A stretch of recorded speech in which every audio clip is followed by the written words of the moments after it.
Hi, friends. Welcome to the Nomadic Spaces Podcast. I am your host, Sarah Bronstein from Suka Interior Design. This is where we talk all things interior design, nomadic spaces, and happy homes.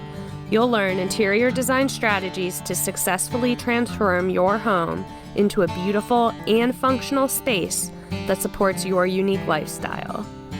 If you are enjoying this show, please help us by taking a sec to subscribe, rate, share, or leave a review.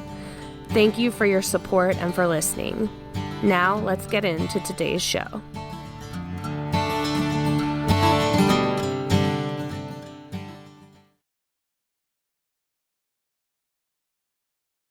Welcome back to the Nomadic Spaces Podcast. This is your host, Sarah, and today's episode is called How Sticking to Interior Design Styles Can Hold You Back. When it comes to decorating our homes, we often turn to popular interior design styles for inspiration.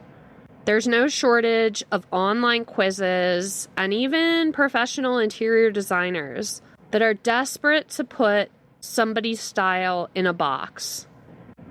From minimalism and industrial to farmhouse and Scandinavian, these styles have dominated the design world for years. And while they can provide a sense of guidance and aesthetic appeal, it is crucial to recognize the limitations and ineffectiveness of relying solely on predefined interior design styles. In this episode, Personal Peeve Rant Sesh, we will explore why sticking to these styles can hinder creativity, limit personal expression, and ultimately lead to an unsatisfying living environment. First, of individuality. Interior design styles are preconceived ideas that follow a specific set of guidelines, colors, patterns, and furniture arrangements. By adhering strictly to a particular style, homeowners risk sacrificing their own tastes, preferences, and personality. Each individual has their own story, experiences, and preferences, which should be reflected in their living spaces. It is essential to break free from the confines of popular design styles and embrace personalization to create an environment that truly resonates with one's own identity.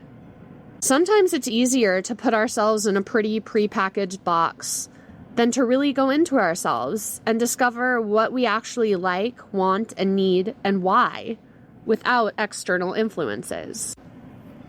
Number 2, unattainable standards. Interior design styles often set unattainable standards that can lead to frustration and disappointment. Homeowners may feel compelled to replicate the flawless aesthetic showcased in magazines or on social media, only to find their efforts falling short. These idealized representations often fail to consider the practical aspects of everyday living and the constraints of different living spaces. By fixating on these styles, we inadvertently create a constant desire for unattainable perfection, resulting in dissatisfaction with our own home. Number 3, evolution of personal tastes. As individuals grow and change over time, their personal tastes and preferences evolve as well. What may have once resonated with us in our 20s may no longer suit our lifestyle in our 30s or 40s. Interior design styles tend to be static, lacking the flexibility to adapt to our changing needs and desires. By pigeonholing ourselves into our particular style, we limit our ability to explore and experiment with new ideas, preventing us from creating spaces that truly reflect our present selves. Number 4, cookie cutter approach. One of the major pitfalls of interior design styles is the tendency for cookie cutter repetition. Following a particular style can result in homogeneous, indistinguishable interiors that lack character and originality. While styles like minimalism or Scandinavian design have their merits, they can often lead to a generic, formulaic space that lacks a personal touch.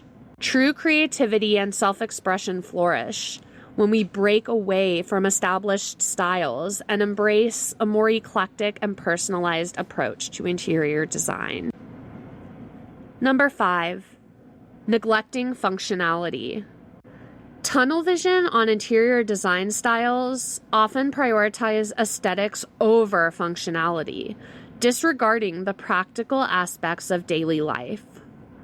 Homes are meant to be lived in, and a beautiful space that fails to meet our needs is ultimately ineffective.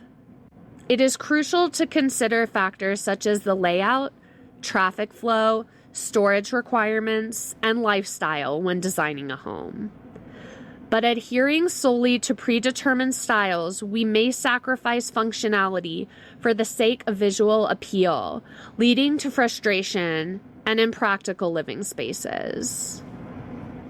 To wrap up, while defining one's interior design style can help provide inspiration and maybe guidance, it is important to recognize the limitations and ineffectiveness in creating truly personal and satisfying living environments. By breaking free from the confines of predefined styles, we can embrace our individuality, adapt to evolving tastes, foster creativity, and prioritize functionality. Instead of relying on rigid templates, let us encourage a more inclusive and flexible approach to interior design, one that celebrates uniqueness and creates spaces that are a true reflection of who we are. If you enjoyed this episode or have questions or would just like to say hi, please don't hesitate to reach out. I would love to hear from you. My contact info is in the show notes. Until next week, take care, y'all.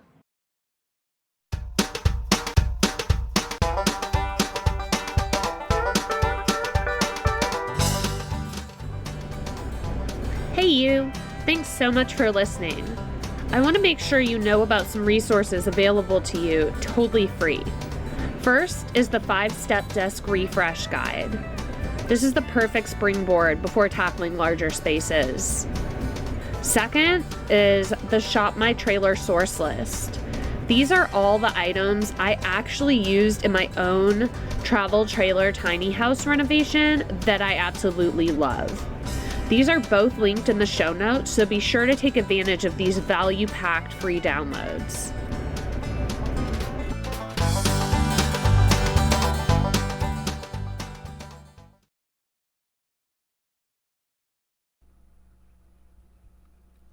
Thank you so much for listening. If you have a sec to subscribe, rate, share, or leave a review, that would mean the world.